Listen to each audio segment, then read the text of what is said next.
There we go. Now we're live. What's up, y'all? Am I still not live? What the hell's going on? What's going on? So, all right. Well, we are having. There we go. Now we're up. So, yeah, I'm having some technical difficulties here. But, hey, y'all, welcome to the shit show. So, I got a little guest I'm going to bring up to tonight. And just wanted to get together and see if y'all had the messed up as week as I've had, man. I mean, wow, what a friggin' week, dude. I mean, whew. I mean, it's just like the world is on fire. So, anyway, we bring my guest up. This is Murmured Press, also known as my son Landon. So, good evening, Corporal. Howdy, folks. So, again, I'm going to try to keep up with the chat because I suck at that.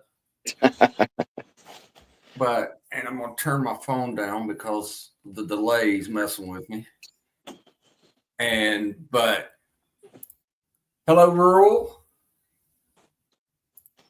Hello, JS Genesis.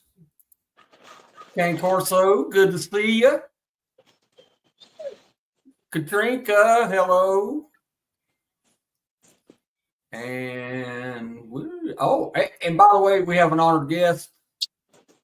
Thank you, Mr. President, for showing up tonight. Oh, I saw that. Yes. How honored are we? Yeah, man. Hey, dude, look at it no better than George Washington, bro. You really don't. Well, I mean, damn. I mean, we're celebrating 250 years of the United States Army, and he was the damn first commander. So there you go. Yep. Well, Chris Dowdrick, thank you for showing up, brother. Cranking up. Great. Yeah. Well, there you go. But anyway, hello, everyone. Thank you for coming on, son. Stay as long as you want. And hello, Teresa Buchanan. Thank you for coming by. And thank you, Mr. President. That is wonderful advice, especially with the friggin' crap going on this week, right? Yeah, the wire's been hot, ain't it? No doubt. Good God. I mean, I most of our guys on, especially the guys on the stream, follow S2 anyway. Yeah. And well, I've actually run into some people this week. I kind of like let it out of the bag a little bit, and some people are like, you know, S2 Underground? I'm like, yeah. They're like, we need to talk, dude. Well, I told some folks that you know you and S2 used to kick in the same sandbox a little bit. So, but look, I don't think. Look, it's like my brother from another mother, Trent from Vision Preparedness says, you know, Isaac and Ishmael are chunking rocks, and now they're chunking explosive rocks. That's my son, Teresa. That's Murmured Press. Howdy. So yeah, that's my son. You've seen me in the chat a few times. I'm in whom I'm well pleased. So, but look, seriously, y'all. Yeah, I know North Carolina's a long way away from that sandbox over there, and but I realize we have a lot of interest over there. But wow, man, since 1990. 40 years, y'all. We've been dragging our young men over there and tossing them in that sandbox. And we have diddly shit to show for it. Yep. Nothing but bodies. Yeah. proud of our boys. Look, we've made Mhm. great. We've proven to everyone that we are a force to be dealt with. But Mhm. it isn't just the damn. It isn't just the damn sending the boys over there and the boys that are getting killed, but the people we get back who are fucked up in the head Yep. because of that. But and Chris, again, the back and forth. Look, that back and forth's been going on. Let me post that one because that's a pretty good question. I like that. So, I mean, that back and forth's been going on since time began, especially Yep. since religion began, since Since year one. since Abraham begat Isaac and Ishmael.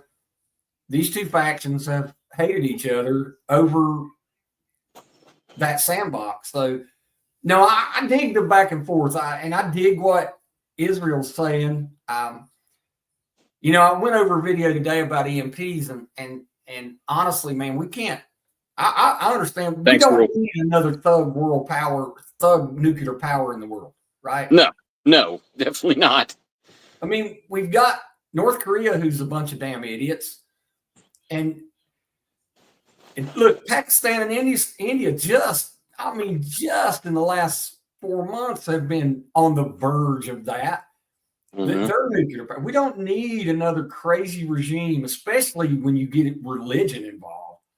Oh yeah. Well, and the part of the argument right now is like, listen, I really understand where a lot of people's heads are, right? The end of the big book. Every Yeah. nation will go to war with Israel, right?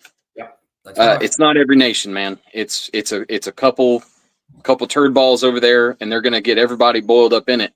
Well, it's weird. Out of all the people I've talked to in the last few days that were in the sandbox, not one of them ever saw somebody that said IDF Right. on their side panel. Right. So it's I'm kind of looking at it just politically right now, right? Religious and ethics and everything aside, the part that I'm having a problem with is they're like the kid brother that stirs up all the trouble, right? Yeah. They go kick the kids at the playground and then go find Big Brother when they get their big brothers out there. Yeah. And listen, we've given them all the money, all the training, all the people, all the bullets to handle problems. Yeah. And listen, if they want to start something with somebody, let them have it. But they cannot come crying to us and have another USS Liberty to make the excuse. Well, yeah, I hear what you're saying, and yeah, I mean, as Christians, we're sworn to defend Israel, and I understand that too. But again, man, I mean, this could kick off something huge. I think we're on the pipe from that, but but I've been watching all day and honestly, what I've seen, peaceful. The protests have been peaceful. Now there's some dumbasses out there, and then someone makes an assassination on two state senators in Minnesota. That's crazy. Wasn't that weird? And man, that the info that's coming out is just so confusing right now. I'm trying not to make any kind of decision until I get some more. Kane Corso says, why is it our responsibility to police the world? Yeah, I agree. It's not. We made that call probably Grenada when we kind of had a dog in the fight in Vietnam and Korea, but it's a lot of folks are agreeing with you, Kane. We kind of had a dog in the fight, but when we started in the 90s, in the late 80s, when we started messing around in Afghanistan and started messing around, and because the Russians were in Afghanistan, we didn't learn enough. You know, we didn't learn enough in Vietnam, so we go over there and dick around in Afghanistan, and then we get drug into this Desert Storm and Desert Shield, Mhm. and it's just been a never-ending shit show ever since. Again, not that I'm not saying our boys are the shit show. Our boys go over there and do the job, lay it down, take care of business, all that, but it's just the political shit show, Mhm. and it's getting worse. And it's and it's part of what emboldens these idiots that are out there trying to burn down LA, and they is to set the damn world on fire while you got a chance. And Yep. I don't Well, and know. I mean, I've read all the books, right? I've read all the CIA manuals for insurgencies. I've read all, I mean, anything that's out there for counterculture stuff. And I mean, if I was reading Braille, my jaw would hit the floor. You know what I mean? Just, oh my God, they're doing the thing that is in the book. And Yeah. just in my experience training people and training people who, aren't experienced in the martial ways, you know what I mean? Just Yeah. the normal, everyday, carefree people, which I enjoy having around. We need people like that. They keep the lights on, and Wow. these folks, these people who are in this, it's not hard. The Saboteur's Manual, okay? The Saboteur's Manual was written in like 1937 by the OSS, Right. not the OSS, but anyway, it was written, and when they implemented it, one of the first lines in that book is: a saboteur's toolbox contains pebbles, candles, and gasoline. Yep. All right, there are things that are happening in LA specifically, like area denial. I mean, one thing about area denial in a combat setting is making sure that whenever people run through this area, that they at least duck. All right, you're giving them something to look for in a place where you want them to look for it, and they know it's there. And when it is there, and they screw up, you can cause casualties. Area denial in a civil unrest setting really hurts an area. I mean, in some of these areas where most of the people in the chat where they live, if they draw a little map in their head and think about it like the Civil War, okay, a lot of Civil War battles were fought around rail hubs. Think about where big roads come to a cross. If you look at a map of Los Angeles and see where these things are happening, I mean, it is major junction after major junction after major junction, and it causes this ripple effect in the city itself.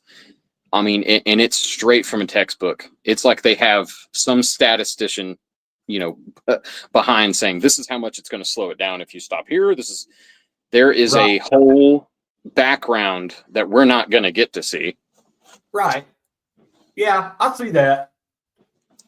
Again, your line of work, you understand more what you're seeing. Mm-hmm. I mean, I know for me, when I was watching the coverage of the LA mostly peaceful protests, when I was watching the coverage, I mean, wasn't necessarily watching what the police were doing. I was watching what the protesters were doing. Yep. And they have an organized. You can tell because they have the line. I was watching one where this really dumbass lady was standing in front of the cops, just running her damn mouth, and so the camera kept focusing on her, but I kept looking behind, and there was a line of guys there that looked like they were screening, right? Mm-hmm. And then there's the huddle of guys with backpacks on. Yep. Right. And they're in a huddle talking, right? And then one of them pulls out a cell phone. And I know they got encrypted apps for cell phones. I know them guys were talking to other guys, and so it's definitely organized. But I mean, I don't particularly enjoy the fact that, again, like I said, we didn't learn from Vietnam, so we're going to put politics in our police force too. So we got a politician trying to get reelected, hoping not to piss off the folks there, even though half them people in the crowd probably don't vote in LA anyway. But and by the way, hello, Love and Life. Good to see y'all. Can't wait to see y'all in a couple weeks. Rick, when you get a chance, shoot me a text and tell me if you've picked a place to stay down here and kind of what you want to see while you're down here. Love and Life down from New York to North Kakalaki, and we're gonna show them the town. Show them the town here in our little podunk piece of America. But nah, I think they'll enjoy it. I'm looking forward to seeing them. But yeah, cool. Just whenever, Rick. I said, yeah. In fact, Rick, I spent the evening with J-Man and his wife last night, and I'm sure we're going to get them involved in this little weekend deal too. So, but yeah. Anyway, looking forward to that. But and Cha-Cha, hello. I didn't say hello to you, but hello, Cha-Cha. And hello, Grit and Grace. I see Grit and Grace popped in too. So Grit and Grace has that will customize your fence for you. They will bend your fence gates in any direction you want to bend. Not sure what they charge for that, but did see a really cool video of their bent gate on her channel the other day. So, but anyway, what, Cha-Cha, do you want a blue wrench? When I get off this live stream, I'll give you a blue wrench, okay? Because you need a blue wrench. And because I'm having enough trouble keeping up with the chat and with my guest and with my phone, I'll do it later. But I will give you a blue wrench. I need more moderators anyway. I don't know if my lives are going to take off. I mean, I really don't care. So yeah, we're in Western North Carolina, Katrinka, near Asheville. That's where we are. Right in the middle of Hurricane Alley now. So the new established Hurricane Alley. Well, Landon, honestly, bless his heart, 7 months now. He finally got back in his whole house. He had a tree in his house. Yep. Yeah, you could have a blue wrench, Katrinka. I can give you a blue wrench, but but yeah, it's been an exciting year here, and well, I mean, the year's not even, when we get to September, we'll say it was a year, but yeah, it's been an adventure here, has it not, son? Yeah, I mean, I've learned a lot. I mean, I've been deployed to disaster areas, and I mean, I've talked with you about most of the places I've been. I mean, in 2017 when Irma and everybody came through, I mean, I went to Louisiana, Corpus Christi, Texas, went to Puerto Rico. And I mean, it was, off the coast of Puerto Rico. I saw Puerto Rico. It looked pretty from where I was sitting. But and Florida, I've been in Florida several times over the years. We've been to all kinds of places. And I think for the most part, what I've learned, I mean, it's no joke about that 72-hour mark. I mean, once you hit that 72-hour mark, I call it shark eyes, man. That's when that people get that film over their eyes, and that you can't tell their intent anymore. Yeah. And you can't peer into the soul. Yeah. I mean, that part right there, dealing with people on that level who were starving, confused, and scared, and they got They got a kid who needs diapers in the car, and another kid who's, throwing the last toy they saved out of their flooded house out the other side of the truck, and they need a tank of gas to get to grandma's house in another county. Right. I mean, yeah, I don't, I feel for these people. And then on the other side, I'm glad that my road's a dead end. Yeah. And it's these, some of these people, man, it doesn't matter if they were prepping ready or, just stable during it or whatever. Some of these people were even there, right? I mean, I was at my house, and thank God I had a Coleman stove and a grill. Yeah. They might have had all the food, freeze-dried food and stuff in the world, but you can only pour cold water over something for so long before you realize it ain't gonna work. Right. Yeah. And well, again, you and I had talked to you in 17. You and I talked, and so I was looking for that 72-hour mark here. Mm-hmm. And you were 100% correct. I mean, look, most of my neighbors, because of where we live, power goes out a lot. They were fairly prepared. You know what I mean? They weren't nobody in danger of dying. But when they started shooting people at gas stations and shit, that was right at that 72-hour mark when people started panicking and people run out of that 72-hour supply that FEMA told everybody to get you killed with. So, but anyway, Katrinka, if you're deciding to move to the Asheville area, you shouldn't go to Asheville. It's very expensive. You'll have to go outside of Asheville, Haywood County, Henderson County, Polk County, those counties, or upstate South Carolina is also a very gorgeous place, and it's very close to Western North Carolina. So, but yeah, that is exciting, Katrinka. I agree. I look, my family's my mother's side of my family founded this county that we're in. They both my grandfathers fought in the Revolutionary War and were granted half of Henderson County where we live.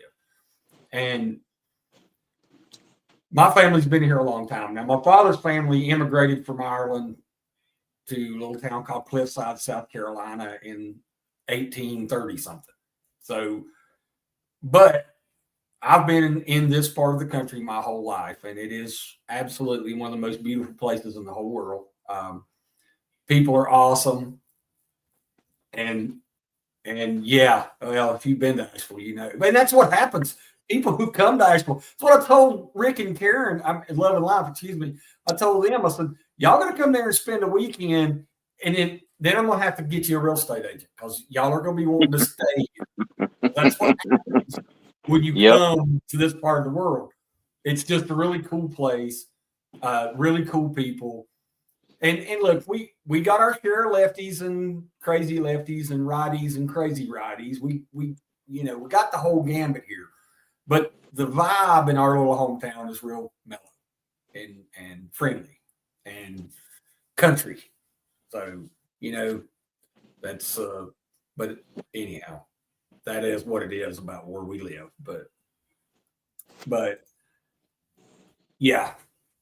But the Helene did a lot of damage here, but and folks are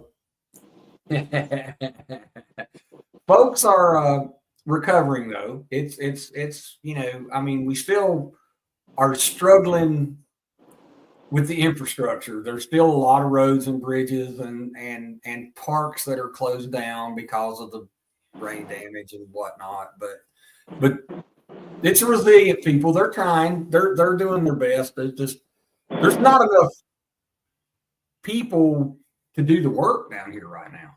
It's just. I mean, you found that out, son. I mean, there's just. I mean, he would have somebody show up, and then the next guy, the contractor that did flooring or whatever, was 6 weeks out. So ended up piling up to 7 months. And It's just, but that's everybody's situation here, you know. Then, you know, of course, I had some heart trouble in January. I had open heart surgery in January, and that shut me down for 3 or 4 months. And it's yeah. I mean, hell, I'm way behind. Everybody's way behind down here. It's just that's just the nature of that hurricane stuff. And but again, you know, that was a few months ago. I mean, this last week though, holy moly! If you ain't a prepper, jumping Jesus, about time to become one. Right on. Yeah. You know. Well, and I think some people, you know, they're waiting for that flash in the pan moment. Yeah. You know, it's kind of like I say, you know, I when I talk about active shooter and stuff a lot, people have their truck gun, truck kit, and I tell them you're not going to have that, you know, Iron Man suit up moment before you go save the day. What's on you is what's on you, and after the flash in the pan, you're not going to have that epic truck on the side of the road moment from Walking Dead, you know, and find an HK 416 and in body armor and night vision and a, you know, a year supply of Twinkies. Like it's not going to happen that way. And you know, now here, you know, with me, my message on my channel most of the time is remain realistic, ground yourself, and you need to be stable in your everyday life. That's the first prep, right? You know, if your finances are entirely too far out of whack, you cannot afford to be where you think you need to be. If you watched, you know, the shows from the aught tens, you know, Doomsday Preppers and whatnot, where you got a bunker, 6 bunkers and a golf course that doubles as a compound. Right. But, well, for most people, I mean, the first prep is just thinking about, you know, after you get finances and, you know, make sure your health is fine, you know, as good as it can be. And then making sure that modern inconveniences can be swept aside with relative ease, right? Thank God I had insurance, right? Yeah. Thank God I had tools, and thank God, you know, me and the photographer had our health. You know, she had just gotten over her surgery. Well, not gotten over it. She was getting through it during the storm, but I mean, she had a very serious surgery, and you know, we bounded back very quickly. And as soon as the storm left, the tree broke and entered into my house. And then I had, you know, we had stuff to do. And thankfully, because everything else was in balance, we could get to work. And we did as good as we could with the help that we had. Yeah. And, you know, some people,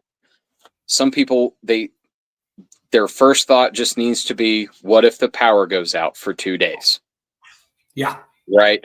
If I had to go to the grocery store right now to get stuff that will last me at least a week, right, I'm already extending it out, because people go get groceries for a week anyway.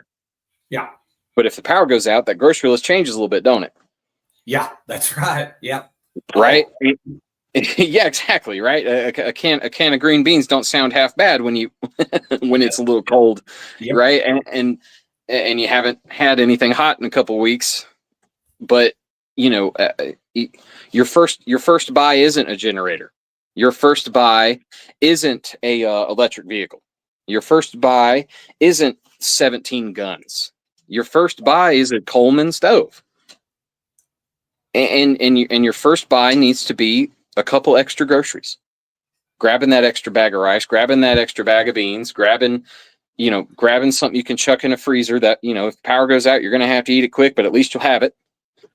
And, you know, we have this, when we are so advanced in something, this happens with firearms training, this happens in race car driving, this happens in everything. We kind of forget where people started, right? How you started. Yeah. I mean, you were there. You were there when I started shooting. Yep. I sure was. Right. With that, when you started everything. I know, but I mean, you saw me, you helped me shoot my first gun. You got me interested and hooked up with people like my grandfather who really liked shooting guns. And then he progressed, and then I started competing. And then, the competitions, showed me stuff that you hadn't showed me. And then I went into the military and got a formal education in the matter. So now it's one of those things where we need to remember that some of these people who could be starving are less than a quarter of a paycheck away from not having that 72-hour sickness. Less than a paycheck, right? Less than a quarter of a paycheck. A Coleman stove is $30 or $40, a couple cans of fuel, and then groceries you were going to buy anyway that you can eat right now, minus an emergency. And this is all stuff we know, but I feel like it's not. I feel like it's not enough to really spur people in, right? It's to get them thinking. And when they find their first fear, that is the real awakening, right? For you, I mean, when I was in the military, I pushed you and Mom to think about if I had to walk home from where I was stationed. And that was kind of my first foray into real prepping. I'm like, listen, if the fear for me was if the system breaks down so bad, because I mean, I was living through the meme war of 2016. Okay. It was so weird. Things were happening. I couldn't explain. And my first thought was, if I have to leave this post, I have to walk home from a very far away place. So, and that got me into that. Fear spurred me. And for you, your fear, you talked about it today in your new video, EMPs. I would say that was your first fear. Yeah, probably. Right. And most of our first fears extinction fear. Let's put it that way. Yes, extinction fear. After talking with you after the hurricanes you went through, after seeing Katrina hit New Orleans when you were a kid, and then of course COVID really kicked it into gear. But I mean, I always wanted to be prepared to take care of myself for a few days, always. But never. And look, always. The shit hitting the fan thing was a thought in my head, but yeah, you're right. When I had when I first started, well, I guess reading 1 second after was probably when the fear of EMPs really sunk in, and I'm trying to relax from that because I can only prepare so much. There's only so much information, I'm not going to damn video again tonight. But hello Wolfbang, and hello Steel and Tree, and thank you Nick Easy, and thank you Peggy McGuire. So got that out. But the EMP thing really got me rolling on the prepping gang wagon. But well, I had nothing but time to sit around and think of it, and I mean it. I was my own guinea pig for a lot of stuff. So I think now, and those people that we are, hesitant towards right now, it doesn't have to be that way. Right. And as you and I have grown in the YouTube space, we have made friends. Yeah, we have made some good friends. And it goes to show that cultural zeitgeist, right, at this micro level is helpful. And it's hard for us to get people into the swing of things without the fear. We have to wait for them to find it too. We can't, because if we shovel it on them, guess what we are? Conspiracy theorists and wackos. They are conditioned to think about this as being weird because it's a very negative thought, and people are allergic to negative thought. Yeah. Well, Peggy, the time is now, as Trent says. Mm-hmm. Look, you cannot be realistic about it, Peggy. When you go out, I couldn't afford to just go out and boom, buy everything, right? So, you eat that elephant one bite at a time. Yep. So, do what you can do. But my buddy JBS, excuse me, my buddy JBS, he's an expert at pace planning. Okay, and we'll call it pace planning. You can call it whatever the hell you want to, but the important thing is that you have a plan. But you can't get bogged down in the planning. So you have to do risk assessment. What you think is your biggest fear, your biggest risk, and how likely is it to happen, and how prepared are you for it? And you want to get that scale even, right? You want to get that scale even. But you have to do it a little bit at a time, Peggy. It's just not something you're going to jump in there and do. Yeah, and you're right, JS Genesis. That's again, most of the folks that I talk to, that Landon talks to, they're bug in folks, right?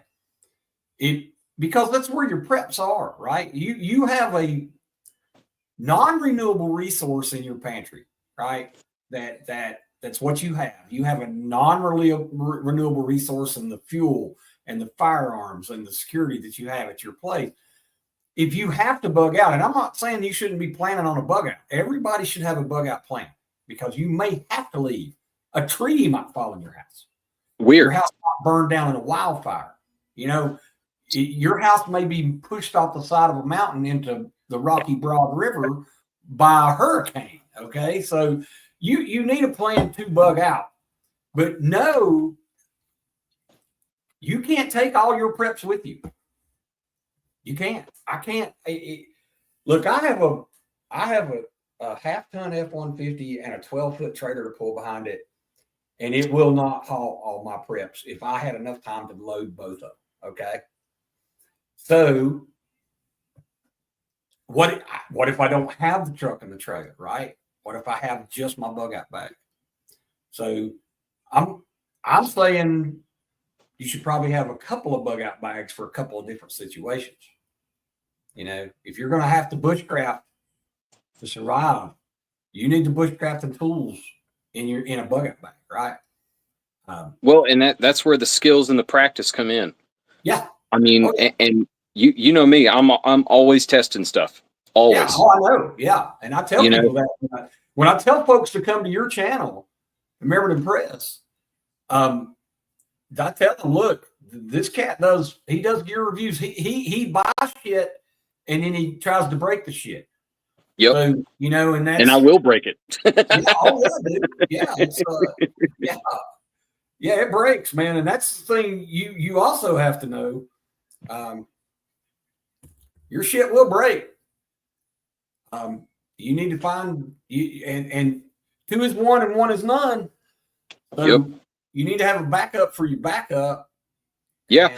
Well, in pace planning, I mean, I'm big into the pace stuff, but I know I need certain things in their most basic function. And I know I need some things that require skills to use. So I will train those skills.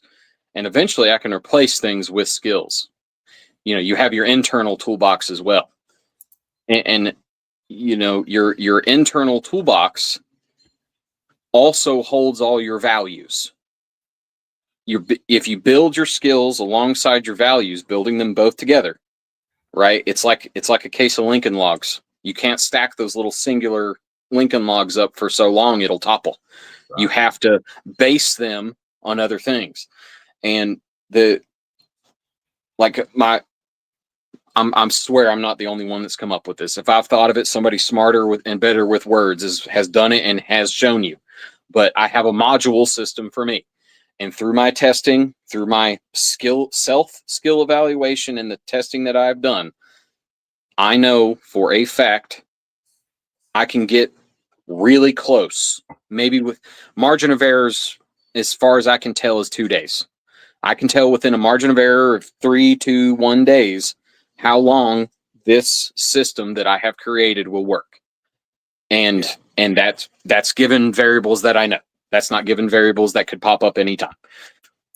So with it that self-evaluation, and then you give yourself a grade, right? And all of us are real cynical about systems and things on top of it, but we always kind of we go back to saying, yes, I do feel a little unprepared, Yeah. but this is these are the legs I have with this system. Right. And with the legs that we build ourselves, because nobody else is doing this for us. No. I mean, I like to base a lot of things on fire making. Fire making's like golf. It's a very humbling skill. And if you've never made a fire when it's cold and wet, or when it's windy and wet and cold, or whatever, you're not going to have that basis in reality when you self-evaluate. I think a lot of people could benefit from testing their get home bag. You know what I mean? And that's taking it, baseline. If you can't walk a mile without a bag, you need to walk a mile first. But you need to be able to run a mile with your stuff, put it down, and think about how long you can get out of that. Right. So with my get home bag now, I know mission planning, right? The mission is I hopefully won't be more than 20 miles away from home. Yeah. All right. 20 miles is pushing it. But that's as far as I want to be if I need my bag. Right. If I have to go farther, different systems are in place. So I have that bubble, that operational bubble of 20 miles. And if I'm closer than that, it's gravy. We got it in the bag, Right. as far as my systems will run. So 20 miles. And as of right now, my bag will get me a week and a half, a week plus.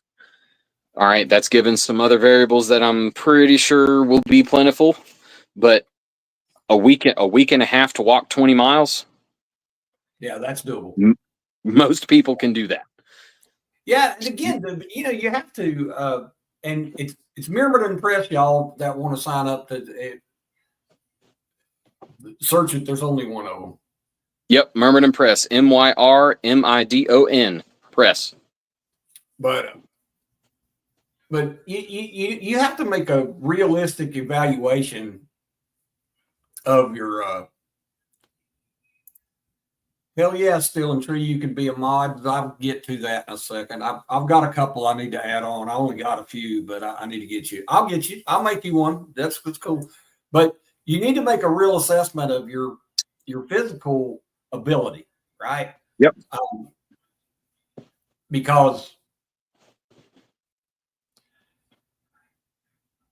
when you're carrying whatever you're carrying, right? I mean, if you're going to carry 20 pounds, or you're going to carry 80 pounds, you have to know how far you can carry it. And the only way you can know, man, is put your go bag on and take a hike. I mean, It's really, I mean, I've been hitting it hard since my heart surgery, and I'm in pretty good shape right now. But shape on a treadmill and shape with climbing these hills here in western North Kakalaki, totally different. I'm just telling you, it's totally different. When you throw 80 pounds on your back and then start climbing these hills here, you got to know what you can do. I mean, Landon and I have been doing it for a long time. I was the scoutmaster. We scouted together. We've hiked all over this part of the country with a lot of weight on our back, and it's tough. Of course, I was a lot younger then, and I'm, but I'd like to get back to that situation. But you guys just, yeah, there you go, Wolfgang. Wolfgang said, just don't overthink it. Yeah. Stretch stuff out. And that's exactly what we talked about at Bug Out Weekend, right, Wolfgang? We talked about JBS talked about don't get bogged down in that planning. When you get bogged down, you freeze up. And when you're immobile in a shit at the fan situation, you're dead. That's death. You're awaiting death at that point. So you know, don't get bogged down in the planning. You have to just move. And Peggy, by the way, I have a bug out bag video. Merman Press has a bug out bag video. I have snippets of one. The big one. The big one is still in the works. But yes. But you know, Trent at Vision Preparedness has several videos on different styles of bags. There's lots of videos out there that will help you.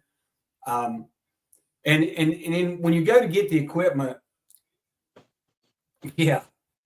But when you go to get the equipment, if that's the case and you're under 5 feet tall, look at some of the scouting equipment that's available for tenderfeet scouts. Yep. Those scout backpacks, they're external frame packs, but they got a padded belt. They're great. They distribute weight well. You can add stuff to the bottom. You can add stuff to the top. You can make those things work. But don't get bogged down in the price of some of the stuff, especially if you go online and start shopping. Holy moly. Well, he and I both have a backpack fetish. Yes, I very much do. Yeah. We have this crap that it works. I mean, it's great. It's cool. It's Gucci stuff, but I guarantee you, I could take my old Boy Scout backpack and bug out with it if I had to. Yep. And this is something you and I have talked about with Mom. I mean, you know, Mom, I have donated packs to the cause to find something that my wonderful mother can carry. Right. And listen, Mom is not a big lady. No, she's a small lady. She's tough as hell, but she ain't a big lady. All right. And and same suggestion. I mean, get into there are companies that make really good.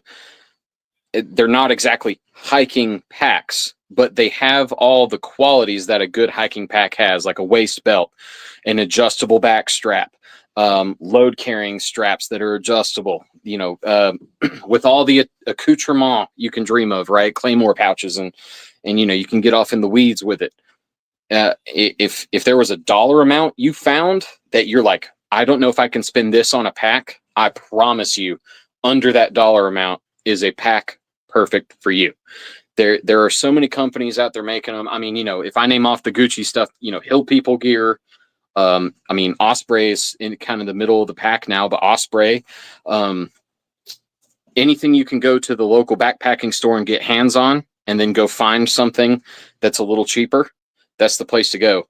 Now, the photographer, my girlfriend, she is a Facebook marketplace master. There is always someone's teenage son who has outgrown a pack, someone's teenage daughter who has outgrown a pack. There is always someone like that.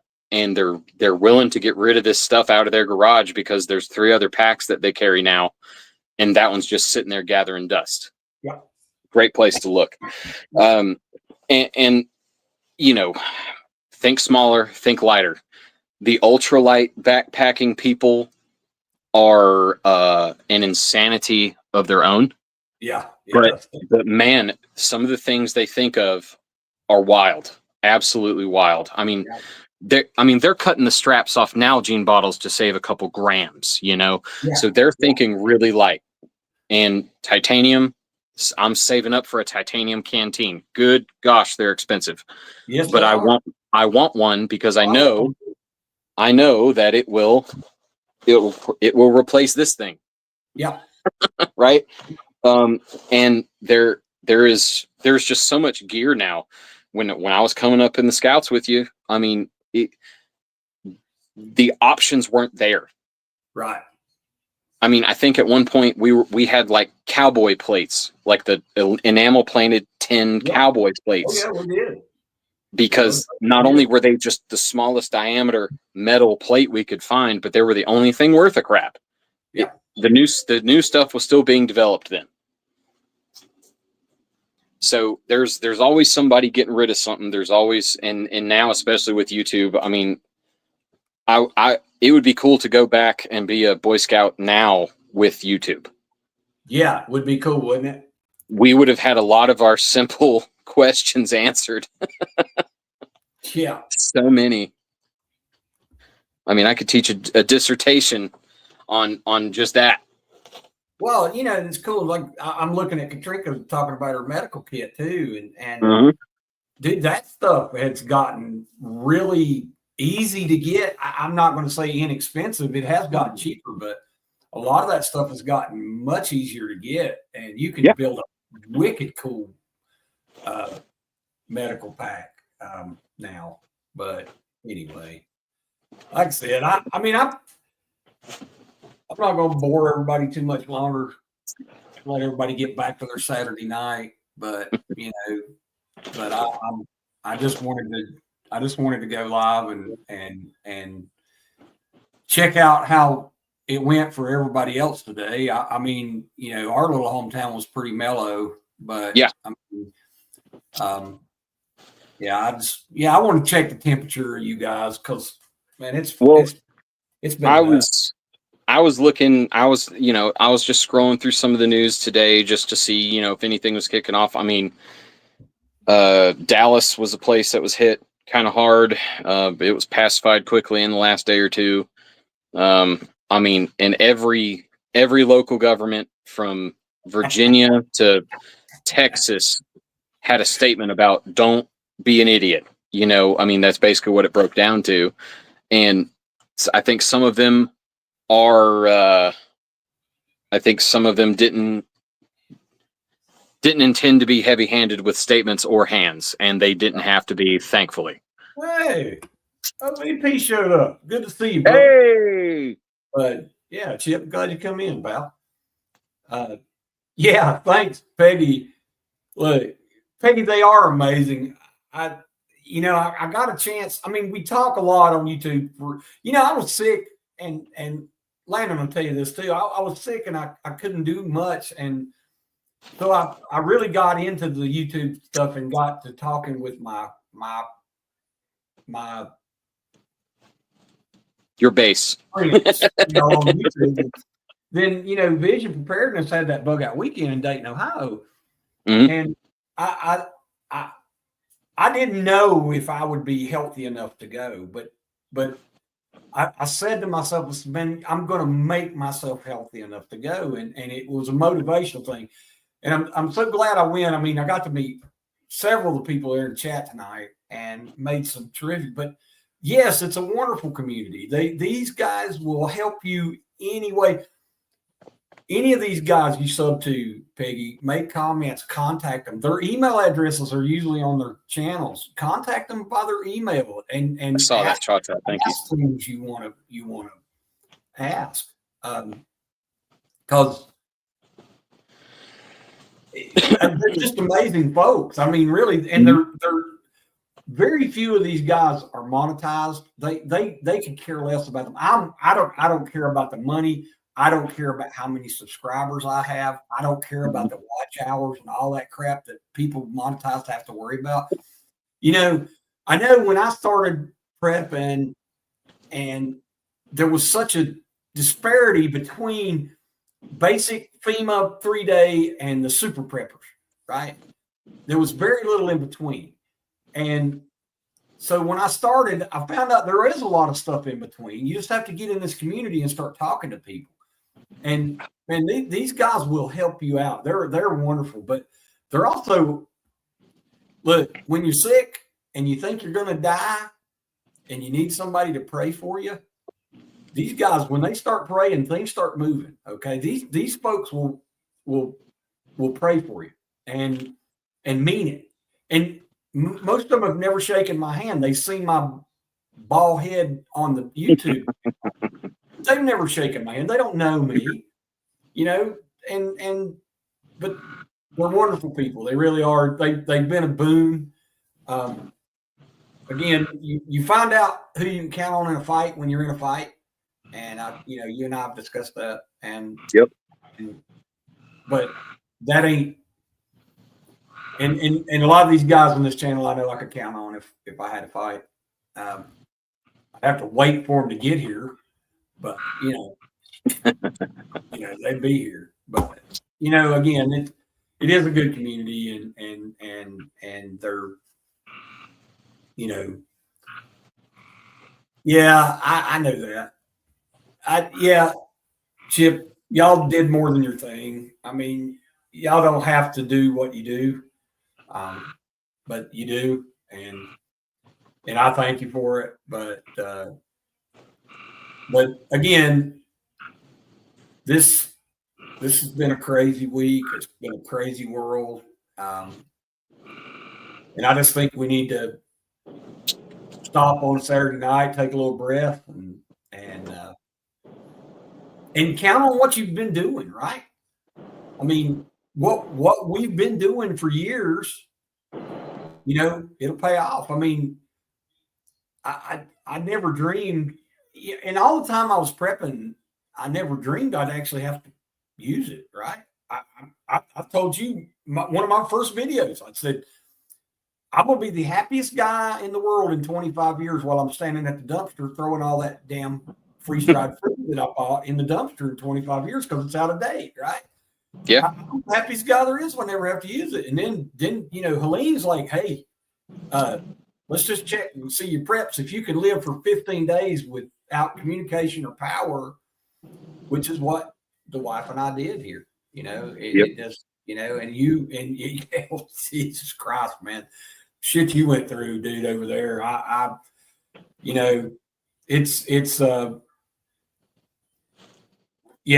think we just keep doing what we're doing, and it's nice to be able to have this format for us to get together and talk. Girl. Again, I say it all the time. The universe is out to kill you dead every morning, right? Every day you wake up, the universe is out to get you. So, and eventually the universe is going to get you. But, let's make it as tough on the universe as we can. I mean, that's how I feel about it. And, I hope y'all do too. But anyway, look, thank you for coming by, brother. Oh, it's no problem. Check out my channel, Myrmidon Press, on YouTube. I also have an Instagram I'm very active on. I have hours and hours and hours and hours of lives on there where I kind of treat it like open notes. I work on my get home bag. I talk about my nerd stuff I'm into. I have a topic sometimes, and it's super fun. I hope y'all can come by. Yep. So, all right, y'all. Have a good night. Thank you for coming by. Love you guys. Mean it. So, hope we get to see each other real soon. Son, I'll see you soon. Love you, Pops. Love you, brother.